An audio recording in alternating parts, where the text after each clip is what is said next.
Hello everyone, हमारा आज का टॉपिक है वेरिएशन ऑफ एटॉमिक रेडियस। ठीक है, तो हमारा जो एटॉमिक साइज है वो किस तरीके से बढ़ता है या किस तरीके से घटता है वो हम आज देखेंगे। तो हम इसमें वेरिएशन अलोंग द पीरियड देखेंगे and variation down the group देखेंगे। अगर हम वेरिएशन अलोंग द पीरियड की बात कर रहे हैं यानी कि हम लेफ्ट टू राइट जाएंगे। ठीक है, तो वेरिएशन को समझने के लिए हमें यहाँ पे दो चीजें आपको बहुत अच्छे से पता होनी चाहिए। आपकी फर्स्ट थिंग है न्यूक्लियर चार्ज। ठीक है, तो न्यूक्लियर चार्ज क्या होता है? ये जो हमारा न्यूक्लियर है, न्यूक्लियर का मतलब क्या होता है? न्यूक्लियस है ना। तो जब किसी भी इलेक्ट्रॉन का इस न्यूक्लियस से अट्रैक्शन बढ़ जाता है, ठीक है, किसी भी इलेक्ट्रॉन का जब न्यूक्लियस से अट्रैक्शन बहुत ज्यादा बढ़ जाता है तो हम उसको क्या बोलते हैं? Nuclear charge. और इसको डिनोट करते हैं हम किससे? कैपिटल Z से। तो जैसे अगर आपका सेम शेल में ही अगर इलेक्ट्रॉन बढ़ रहा है तो उस केस में आपका न्यूक्लियर चार्ज क्या हो जाता है? बढ़ जाता है। ठीक है, या फिर आपकी कोई शेल रिमूव हो जाती है तो सपोज जैसे किसी की 3 शेल है, अब आपने एक इलेक्ट्रॉन को रिमूव कर दिया। सपोज मैं सोडियम का अगर मैं एग्जांपल दूं, यहाँ पे सोडियम का टॉपिक नंबर 11,281 आपने क्या किया? इसको Na पॉजिटिव बनाया तो आपने इसकी एक शेल रिमूव कर दी। अब ये हो गया 2,8। ठीक है, तो एक शेल कम हो गई, तो जब भी आपकी 1 शेल कम भी हो जाएगी तो उस केस में भी आपका जो न्यूक्लियर चार्ज है वो बढ़ जाएगा। ठीक है, आपका जो नेक्स्ट फैक्टर है, नेक्स्ट फैक्टर हमारा है क्या? Screening effect. वैसे मैंने आपको पहले भी बताया था स्क्रीनिंग इफेक्ट और शील्डिंग इफेक्ट। आपका स्क्रीनिंग इफेक्ट बोलो या फिर आपका शील्डिंग इफेक्ट बोलो, इसमें आपका होता क्या है? आपका सपोज ये न्यूक्लियस है, इसके अराउंड बहुत सारी शेल्स है, इसमें इलेक्ट्रॉन्स क्या कर रहे हैं? रिवॉल्व कर रहे हैं ना। इलेक्ट्रॉन्स आपके इन सेल्स में क्या कर रहे हैं? रिवॉल्व कर रहे हैं। तो होगा क्या? ये जो इनर शेल के इलेक्ट्रॉन्स हैं, ये इनर शेल के इलेक्ट्रॉन्स न्यूक्लियस को क्या कर लेते हैं? कवर कर लेते हैं।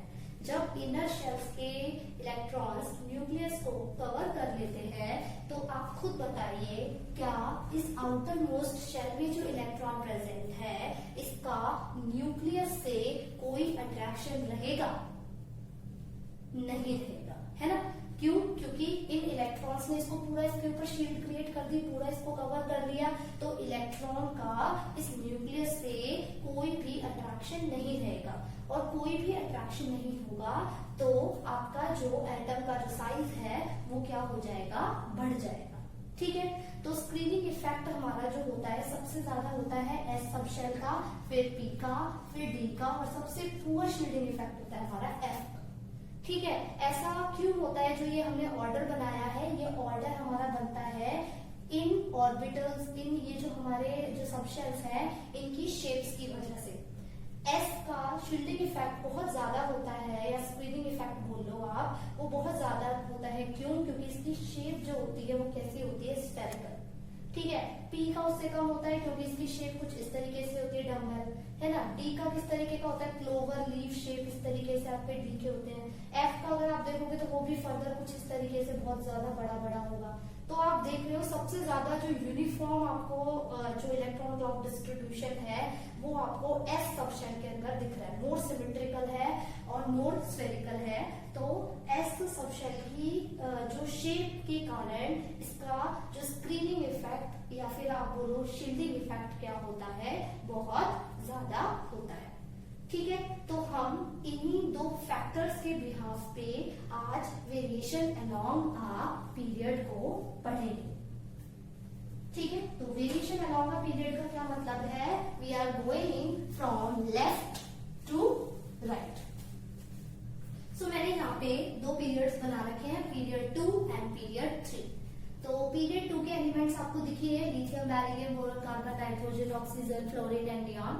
पीरियड 3 में sodium, magnesium, aluminium, silicon, phosphorus, sulphur, chlorine and argon. ठीक है, तो इसमें आप एक चीज नोटिस कर रहे होंगे, हमने जो अब तक पढ़ा था 10th क्लास में, हमने क्या पढ़ा था? जब भी हम लेफ्ट टू राइट जाते हैं तो होता क्या है? Number of electron in the same shell, number of electron in the same shell बढ़ जाते हैं। Number of electron in the same shell अगर गए तो उस केस में आपका क्या होगा, इलेक्ट्रॉन का force of attraction towards nucleus क्या हो जाएगा, बढ़ जाएगा।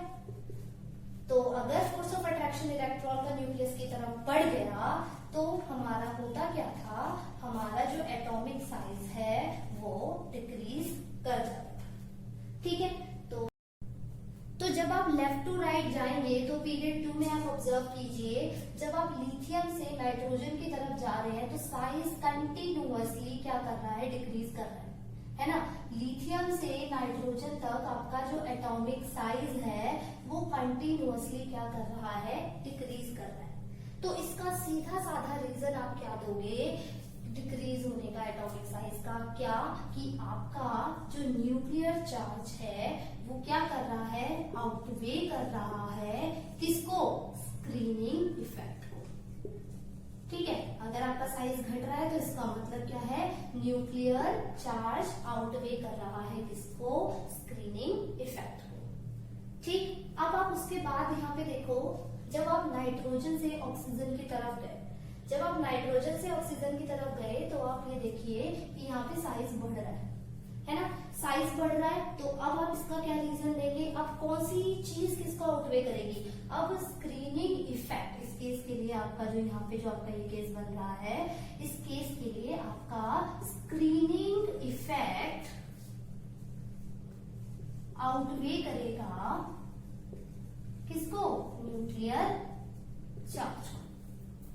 ठीक है, फिर दोबारा से जब आप ऑक्सीजन से फ्लोरीन जा रहे हैं फिर से साइज डिक्रीज हो रहा है, फिर से साइज डिक्रीज हो रहा है। इसका मतलब दोबारा से आपका क्या केस हो रहा है, यही वाला केस कि न्यूक्लियर चार्ज स्क्रीनिंग इफेक्ट को क्या कर रहा है, आउटवे कर रहा है। ठीक है, अब फ्लोरीन से नियॉन जा रहे हैं तो आप क्या ऑब्जर्व कर रहे हैं, आपका साइज एकदम से बहुत ज्यादा बढ़ रहा है और वो साइज आपके इस पीरियड के फर्स्ट एलिमेंट से भी ज्यादा है। तो ऐसा क्यों, तो जो आपका जो नियॉन है वो क्या है, नियॉन एक नोबल गैस है। तो जो हमारी नोबल गैसेस होती हैं, नोबल गैसेस में जो हमारा रेडियस लगता है वो कौन सा रेडियस लगता है, वान डेर वाल्स रेडियस। ठीक है, तो वान डेर वाल्स रेडियस मैंने आपको पढ़ाया था, कोवेलेंट रेडियस से भी बड़ा होता है, मेटालिक रेडियस से भी बड़ा होता है। इसी वजह से आपका जो नियॉन है उसका साइज क्या हो रहा है, बढ़ रहा है। क्लियर, तो आपसे अब पूछ लिया जाए कि लिथियम और नियॉन में से साइज किसका बड़ा होगा, तो मोस्टली बच्चे जिन्हें ये बात पता नहीं होगी वो कहेंगे कि लिथियम का बड़ा होगा, बट नहीं, आपका साइज किसका बड़ा होगा, नियॉन का बड़ा होगा। नियॉन का साइज क्यों बड़ा है, क्योंकि इसमें कौन सा रेडियस लग रहा है बच्चे, वान डेर वाल्स रेडियस। और हमारा जो वान डेर वाल्स रेडियस होता है वो हमारा आपके मेटालिक रेडियस से भी बड़ा होता है और आपके कोवेलेंट रेडियस से भी बड़ा होता है। ठीक है, लेफ्ट में आपको पता ही है, लेफ्ट में हमारे मेटल्स होते हैं। ठीक है, राइट में हमारे क्या होते हैं, नॉन मेटल्स होते हैं। और बिल्कुल लास्ट में, बिल्कुल ग्रुप 18 में आप चले जाएंगे तो हमारे क्या होती है, नोबल गैसेस। तो नोबल गैसेस का जो साइज होगा वो सबसे ज्यादा होगा, रीजन बीइंग कि उसमें वान डेर वाल्स रेडियस लगता है। ठीक है, तो आपको इतना ज्यादा ये पीरियड्स या ये सब याद करने की जरूरत नहीं है, आप बस इतना ध्यान रखें कि अगर साइज घट रहा है, अगर आपका एटॉमिक साइज घट रहा है तो आप बोल दीजिए कि न्यूक्लियर चार्ज स्क्रीनिंग इफेक्ट को आउटवे कर रहा है। अगर आपका साइज बढ़ रहा है तो आप बोल दीजिए कि स्क्रीनिंग इफेक्ट न्यूक्लियर चार्ज को आउटवे कर रहा है। और अगर आपका साइज ऑलमोस्ट सेम है तो आप सीधी सी एक चीज बोल दीजिए कि आपका जो इंक्रीज्ड न्यूक्लियर चार्ज है वो कंपेंसेट कर रहा है स्क्रीनिंग इफेक्ट को। ठीक है, तो आप ये 3 कंक्लूजन्स याद रख लीजिए और अगर आपसे कोई भी इससे रिलेटेड क्वेश्चन पूछा जाता है तो आप इजीली इस चीज को क्या कर सकते हैं, एक्सप्लेन कर सकते हैं। अब हम पढ़ेंगे वेरिएशन डाउन द ग्रुप। तो हम जब भी डाउन द ग्रुप की बात करते हैं मतलब हम टॉप टू बॉटम जाते हैं। तो जब भी आप टॉप टू बॉटम आएंगे यानी कि डाउन द ग्रुप आएंगे तो उस केस में हम क्या देखते हैं कि हमारी नंबर ऑफ शेल्स, जो हमारी नंबर ऑफ शेल्स है वो क्या हो जाती है, बढ़ जाती है। जैसे सपोज लिथियम आया, लिथियम के नीचे हमारा क्या आ गया, सोडियम आ गया, सोडियम के नीचे पोटेशियम आ गया, तो आप देखोगे यहाँ पे कितनी शेल रहेगी हमारे पास, 2 शेल्स है। इसमें कितनी शेल है, 3 शेल है। इसमें कितनी शेल है, 4 शेल है ना। तो जब हम डाउन द ग्रुप जाते हैं तो हमारी नंबर ऑफ शेल्स बढ़ जाती है। नंबर ऑफ शेल्स बढ़ जाएगी तो आपका क्या होगा, आपका इलेक्ट्रॉन का force of attraction towards nucleus क्या हो जाएगा, डिक्रीज हो जाएगा। और अगर फोर्स ऑफ अट्रैक्शन डिक्रीज हो गया तो आपका जो एटॉमिक साइज है वो डाउन द ग्रुप क्या कर जाएगा, इंक्रीज कर जाएगा।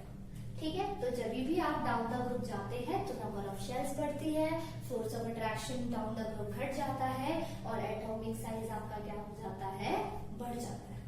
ठीक है, तो यही था आपका variation down the group in a periodic table. हमारी आइसो इलेक्ट्रॉनिक स्पीशी क्या होती है, अब हम ये देखेंगे। ठीक है, आइसो इलेक्ट्रॉनिक स्पीशी मतलब जो यहाँ पे आपको ये इलेक्ट्रॉन दिख रहा है, आइसो इलेक्ट्रॉनिक स्पीशी एक ऐसी स्पीशी होती है जिसमें सेम नंबर ऑफ क्या होते हैं, इलेक्ट्रॉन होते हैं। मतलब एक ऐसी स्पीशी जिसके अंदर सेम नंबर ऑफ इलेक्ट्रॉन होंगे तो उस स्पीशी को हम क्या बोलेंगे, आइसो इलेक्ट्रॉनिक स्पीशी। ठीक है, जैसे मैं एक एग्जांपल लेकर दिखा रही हूँ, जैसे Mg2+ Al3+ ले लिया मैंने, O2- ले लिया, और सपोज N3- ले लिया है, F- ले लेती हूँ मैं, Na+ ले लिया है मैंने। ठीक है, तो मैंने ये सारी आइसो इलेक्ट्रॉनिक स्पीशी ली है। तो अगर आप इसके अंदर एक चीज ध्यान से देखें तो वो क्या है, Mg2+, 2+ का मतलब मैग्नीशियम के टोटल इलेक्ट्रॉन कितने होते हैं, 12। 2+ मतलब इसने 2 इलेक्ट्रॉन लूज कर दिए, मतलब इसके पास भी 10 इलेक्ट्रॉन है। एल्यूमिनियम के टोटल इलेक्ट्रॉन 13 होते हैं, 3+ मतलब उसने 3 रिमूव कर दिए, यहाँ भी 10। 2- का मतलब होता है कि इसने ऑक्सीजन ने इलेक्ट्रॉन गेन कर लिए, एक्चुअल में होते हैं 8, 2 गेन करे तो इसके पास भी 10। इसके 7 इलेक्ट्रॉन होते हैं, 3 गेन करे, इसके भी 10 हो गए। इसके 9 होते हैं और इसने गेन कर लिया 10, और सोडियम के 11 होते हैं, इसने लूज कर दिया, तो हमारे पास कितने हो गए, 10। ठीक है, तो अगर आप देखेंगे ये इस जो मैंने ये जो स्पीशी लिखी है इसके अंदर सारे ही एलिमेंट्स के पास सेम नंबर ऑफ इलेक्ट्रॉन्स है, दैट इज 10। ठीक है, तो अब आइसो इलेक्ट्रॉनिक स्पीशी के अंदर हम किस तरीके से बताएंगे कि साइज जो है, एटॉमिक साइज जो है वो किसका बड़ा होता है। ठीक है, तो हमारा एटॉमिक साइज, ध्यान से सुनिएगा, पॉजिटिव चार्ज के लिए अगर मैं बात करूं, हमारा एटॉमिक साइज पॉजिटिव चार्ज के लिए क्या होता है, इनवर्सली प्रोपोर्शनल होता है। ठीक है, कहने का मतलब अगर मैं मैग्नीशियम और एल्यूमिनियम दोनों को लूं और दोनों में से बोलूं कि साइज किसका बड़ा होगा, तो आप किसका आंसर देंगे, जिसका आपका जो ये चार्ज प्रेजेंट है ऊपर वो छोटा होगा। तो मैग्नीशियम और एल्यूमिनियम में से दोनों में से साइज बड़ा किसका हुआ, मैग्नीशियम का। ठीक है, अगर हम बात करें अब किसकी, नेगेटिव चार्ज की, तो हमारा एटॉमिक साइज नेगेटिव चार्ज के डायरेक्टली प्रोपोर्शनल होता है। मतलब मैं बात करूं O2- और N3- की, तो इन दोनों में से हमारा चार्ज ज्यादा किसका है, नेगेटिव चार्ज ज्यादा किसका है, नाइट्रोजन का। तो O2- और N3- में से हमारा एटॉमिक साइज किसका बड़ा होगा, नाइट्रोजन का। क्लियर, तो ये चीज बहुत अच्छे से ध्यान रखिएगा कि अगर पॉजिटिव चार्ज है तो एटॉमिक साइज उसके इनवर्सली प्रोपोर्शनल होगा, अगर नेगेटिव चार्ज है तो एटॉमिक साइज उसके क्या होगा, डायरेक्टली प्रोपोर्शनल होगा। अब आपको बोल दिया जाए कि इसको अरेंज करो in the order of increasing atomic radius, so how will you arrange. तो एक चीज आपको पता चल गई कि नेगेटिव जो चार्ज है उसका साइज बड़ा है और पॉजिटिव चार्ज है उसका साइज क्या है, छोटा है। और एक इंपॉर्टेंट चीज और आप इसमें नोट डाउन कर लीजिए, वो क्या, कि एनायन का साइज बड़ा होता है किससे, एटम से, और एटम से छोटा साइज होता है किसका, कैटायन का। ठीक है, ये तीन बातें आपको बहुत अच्छे से पता होनी चाहिए। तो इसमें एनायन और कैटायन दोनों प्रेजेंट है, तो जो सबसे बड़ा साइज होगा वो एनायन का होगा, तो इसके इस सेकंड रूल के बिहाफ पे हम अरेंज करेंगे। और उसके बाद यहाँ पे कोई एटम तो है नहीं, तो एटम की हमें नीड नहीं है। और उसके बाद हम किसको लेंगे, एनायन, कैटायन को लेंगे। तो कैटायन को हम फर्स्ट रूल के अकॉर्डिंग करेंगे। तो पहले आ जाते हैं एनायंस पे। तो एनायंस हमारे पास 3 एनायंस है। तो according to this second rule सबसे बड़ा साइज किसका है हमारा, N3 माइनस का। उसके बाद हमारा आएगा O2 माइनस, फिर हमारा आएगा F माइनस। फिर आ जाओ कैटायन। कैटायन में सबसे जो बड़ा साइज होगा वो किसका होगा, इसका, है ना। तो Na प्लस यहाँ आएगा, फिर आएगा Mg2 प्लस, और फिर यहाँ आएगा Al3 plus. So this is how you will arrange the isoelectronic species in the increasing order of the atomic radii. ठीक है, तो इस पे एक क्वेश्चन भी अगर हम करना चाहें तो कर सकते हैं। जैसे कि मैं आपको एक क्वेश्चन करके दिखा रही हूँ। जैसे मैंने लिखा I प्लस और I माइनस। आपसे पूछ लिया जाए, बताओ भाई इसमें सबसे बड़ा साइज किसका होगा, या इसको in the increasing order of atomic size इसको अरेंज करो। तो हमें पता है एनायन का साइज बड़ा होता है, फिर एटम, फिर कैटायन, यानी कि I माइनस का सबसे बड़ा होगा, फिर आपका एटम आएगा, और फिर उसके बाद आपका क्या आएगा, कैटायन आएगा। ठीक है, आपसे पूछ ले Li प्लस और Na प्लस दोनों में से साइज किसका बड़ा है। ठीक है, तो भाई ये नहीं कि हम सिर्फ एक ही कॉन्सेप्ट पे चले। अब देखो दोनों में हमारे पास चार्ज सेम है ना, यहाँ पे भी +1 है और यहाँ पे भी +1 है। ठीक है, तो इसका मतलब इसके पास एक शेल है, और इसके पास कितनी शेल है, हमारे पास 2 और 8। ठीक है, तो इस केस में आप नंबर ऑफ शेल से पता लगा सकते हो कि साइज हमारा इसका बड़ा होगा। तो अंडरस्टूड है, सोडियम की शेल लिथियम के कंपैरिजन में ज्यादा है, तो सोडियम का साइज क्या होगा, बड़ा होगा। ठीक है, let's do some more example. जैसे मैं लिख रही हूँ Na प्लस और Mg2 प्लस। एक और एग्जाम्पल ले लेते हैं, Na प्लस और Mg2 प्लस। आपसे पूछ ले इनमें से बताओ साइज किसका बड़ा है। तो अब तो हम डायरेक्टली वैसे बता सकते हैं, क्यों, क्योंकि ये आइसोइलेक्ट्रॉनिक स्पीशी है, इसके पास भी 10 इलेक्ट्रॉन है, इसके पास भी 10 इलेक्ट्रॉन है। तो सिंपली हम फर्स्ट रूल अप्लाई कर देंगे कि inversely proportional to positive charge. तो जिसका चार्ज कम होगा उसका एटॉमिक साइज ज्यादा होगा। तो ज्यादा एटॉमिक साइज किसका होगा, सोडियम का। ठीक है, तो इस तरीके से आप क्या कर सकते हो, एलिमेंट्स को इजीली अरेंज कर सकते हो। एक और बता देते हैं, N3 माइनस और हमने लिया है S2 माइनस। ठीक है, अब इनमें पूछा गया है कि बताओ साइज किसका बड़ा होगा। तो N3 माइनस का मतलब है कि इसके पास टोटल कितने इलेक्ट्रॉन्स हैं, 10। S2 माइनस का मतलब है इसके पास टोटल कितने इलेक्ट्रॉन्स हैं, 18। ठीक है, तो इसकी अगर हम कॉन्फ़िगरेशन अगर हम देखें तो क्या बन जाएगी, अब 2 8। हाँ यस, और इसकी बनाएंगे तो 2 8 8। तो आपको डायरेक्टली दिख रहा है नंबर ऑफ शेल्स आपके सल्फर वाले केस में ज्यादा है, तो यस सल्फर का साइज जो है वो क्या होगा, ज्यादा होगा। तो ऑल इन ऑल बस आपको इसी तरीके से देखना है कि किस तरीके से हमारा जो एटॉमिक साइज है वो क्या करेगा, वेरी करेगा। ठीक है, so this is done for the variation of atomic radius. Thank you class.